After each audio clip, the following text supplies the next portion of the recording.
المجيد والفرقان الحميد. أعوذ بالله من الشيطان الرجيم. بسم الله الرحمن الرحيم. إن الساعة لآتية لا ريب فيها ولكن أكثر الناس لا يؤمنون.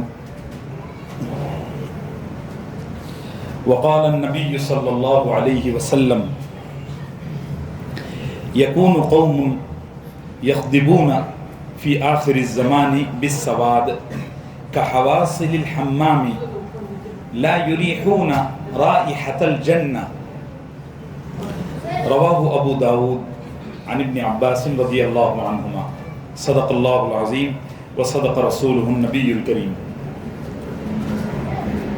معزز حاضرین گرامی قدر، اللہ تعالیٰ کا فضل ہے آج ہم 21ویں رمضان میں داخل ہو گئے اور علامات قیامت کا بھی ایک بہت بڑا حصہ آپ کے گوش گزار کیا جا چکا.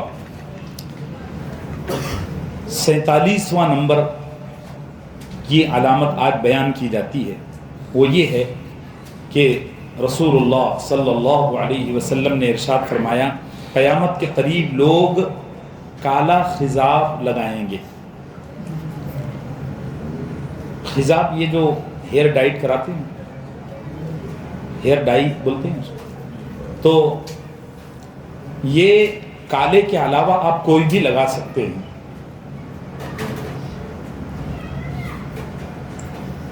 براؤن ہو گیا، ڈارک براؤن ہو گیا، اور اسی طریقے سے اور بھی جو رنگ ہوتے ہیں وہ لگا سکتے ہیں.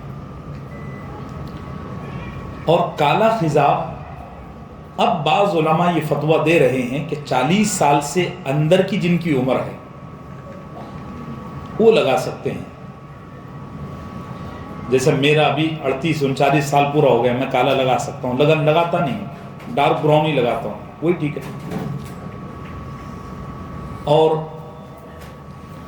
اسی طریقے سے کالا خضاب لگانے کی اجازت ہے اس آدمی کو جو جہاد کرتا ہو، فوجی کے لیے، مجاہد کے لیے. وہ تو ہمارے یہاں وہ شکل نہیں ہے. باقی بڑی عمر کے لوگوں کو کالا خضاب لگانا مکروہ تحریمی ہے، حرام کے قریب ہے، بلکہ بعض علماء نے حرام ہی قرار دیا ہے. اور یہ مناسب بھی نہیں ہے، فرعونوں کا طریقہ ہے، فرعون کالے خضاب لگایا کرتے تھے، تو نبی کریم صلی اللہ علیہ وسلم نے اس کو پسند نہیں فرمایا. باقی خضاب لگانا چاہیے. سفید بال، ہاں آپ 70-80 کی عمر کو کراس کر گئے تو پھر لگانا چھوڑ دو. عام حالات میں خضاب لگانا چاہیے.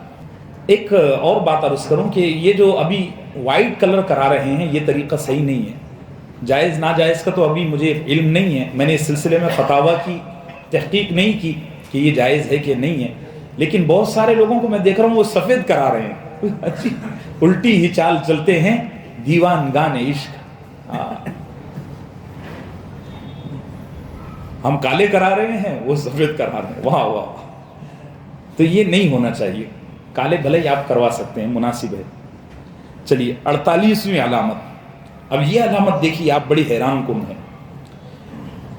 نبی کریم صلی اللہ علیہ وسلم نے توحید کی دعوت کا آغاز کیا اور شروعات کی عرب ملکوں میں. آپ کی توحید کی دعوت وہاں پر رہی. یہی وجہ ہے کہ آج بھی عرب ملکوں میں عقیدہ توحید پر بہت زیادہ مضبوطی کے ساتھ عمل کیا جاتا ہے آج بھی. یعنی حیرت ہوتی ہے. لیکن اس سب کے باوجود نبی کریم صلی اللہ علیہ وسلم فرما کر گئے ہیں، سنن ابی داؤد کی اور اسی طریقے سے اور بھی حدیث کی کتابوں میں یہ روایت موجود ہے الگ الگ الفاظ سے، کہ آپ نے فرمایا کہ تم دیکھو گے کہ قیامت کے قریب عرب کے بعض قبیلے بت پرستی میں مبتلا ہوں گے. اللہ اکبر. ہم نہیں دیکھ رہے ابھی؟ ارے دیکھ رہے کہ نہیں دیکھ رہے؟ آج سے دیکھیے مولانا علی میاں ندوی رحمۃ اللہ علیہ حیات تھے، تو یہ تقریباً 35 سال پرانی بات ہے. اب یہ جو حدیث ہے نا، یہ جب نبی کریم صلی اللہ علیہ وسلم نے ارشاد فرمائی تھی، اس کے بعد بھی 700-800 سال تک کے یہ حدیث پڑھ کر لوگوں کو عجیب لگتا تھا کہ ایسا ہو ہی نہیں سکتا.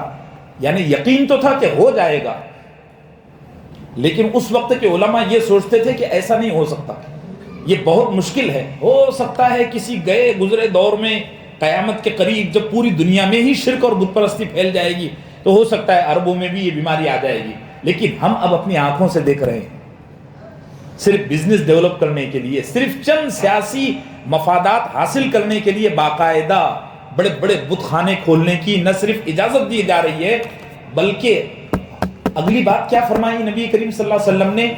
پہلے تو بت خانے کھولے جائیں گے، پھر کیا فرمایا کہ باقاعدہ وہ قبیلے بھی بت پرستی میں مبتلا ہوں گے۔ اللہ ان کو ہدایت عطا فرمائے، بیچاروں کو، عربوں کو کیا ہو گیا ان کو، بس یہ ہے کہ دنیا کا نفع سامنے ہے۔ میں اسی لیے بچوں کو کہتا ہوں کہ حرام کے پیچھے ایسا نہ دوڑو کہ پھر کوئی یعنی پرواہ ہی نہ ہو کہ دین کیا کہتا ہے، شریعت۔ انسان شروعات چھوٹے سے کرتا ہے اور وہ بہت بڑے تک پہنچ جاتا ہے۔ ایک تشریح یہ فرمائی کہ واقعتاً بت پرستی ہوگی، یہ ہم دیکھ رہے ہیں۔ دوسری تشریح یہ کی گئی کہ بھئی بت پرستی تو نہیں ہوگی، لیکن شریعت کے جو قانون ہیں ان کو توڑا جائے گا، اور شریعت کے قوانین کو توڑنا بھی بت پرستی کا ہی ایک درجہ ہے، یہ بات یاد رکھو۔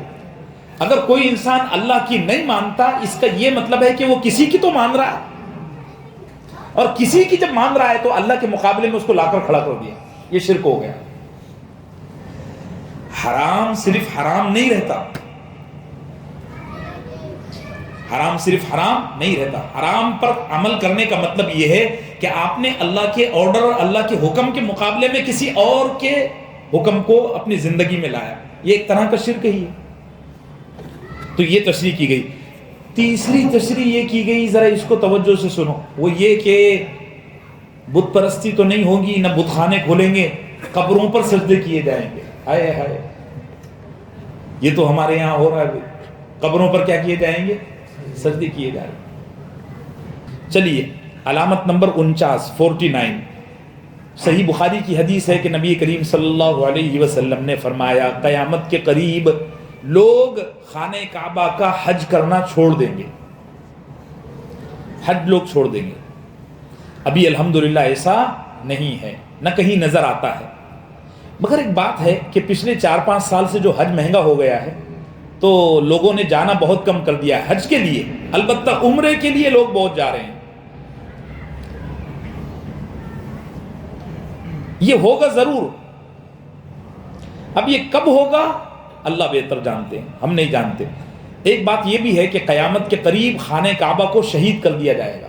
بعض علماء نے یہ بات بھی لکھی ہے کہ ہو سکتا ہے عرب ملکوں میں یا دنیا کے حصوں میں ایسے ظالم حکمران مسلط ہو جائیں جو مسلمانوں کو حج کرنے سے روکیں۔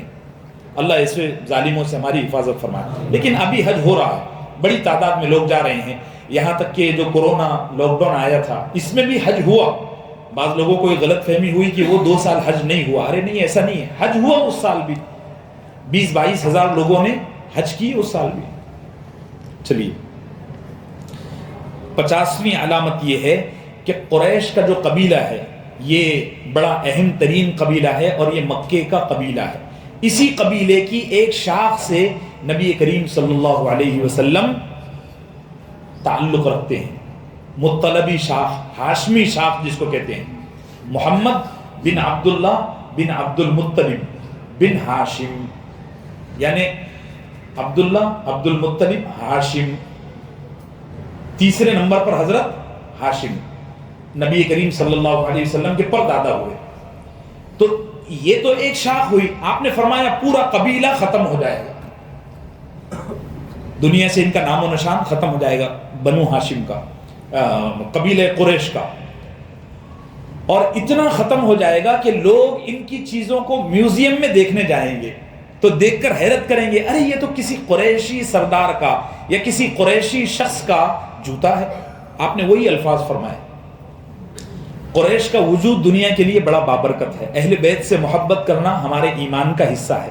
نبی کریم صلی اللہ علیہ وسلم کے خاندان سے، آپ کے آل سے، آپ کے اصحاب سے محبت کرنا، ان کی عظمت کو سننا، سنانا، جاننا، جنوانا، یہ سب کیا ہے؟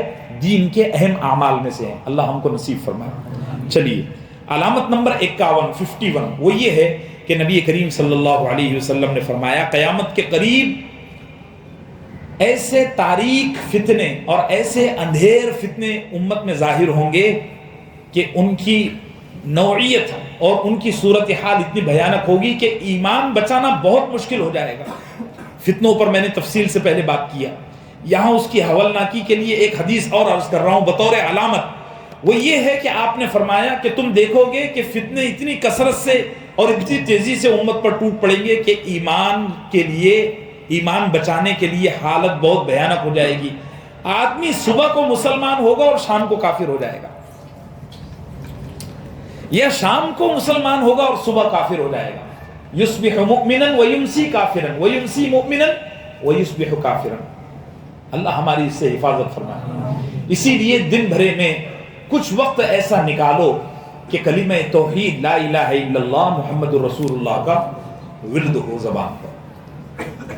تیسرا کلمہ جو ہے لا الہ الا اللہ وحدہ لا شریک لہ لہ الملک، یہ کہنا چاہیے، پڑھنا چاہیے۔ بازار کا یہ خاص وظیفہ ہے، جب بازار میں جاؤ تو تیسرا کلمہ پڑھو، چوتھا کلمہ۔ اللہ ہم سب کو نصیب فرمائے۔ دیکھو ایک بات یہاں جان لو اچھے سے، ایمان کا معاملہ بڑا نازک ہے، بہت نازک، بہت نازک، بہت نازک۔ ایمان بڑی لطیف چیز ہے، بہت لطیف چیز ہے۔ ہمارے یہاں بعض دفعہ ہم سے ایسی حرکتیں ہو رہی ہیں کہ دیکھنے والا، کرنے والا یہ سمجھتا ہے کہ میں نے تو کچھ بھی نہیں کیا، لیکن اگر دیکھنے والا کوئی اچھا جانکار ہوگا تو وہ کہے گا ارے اس کا ایمان ٹوٹ گیا۔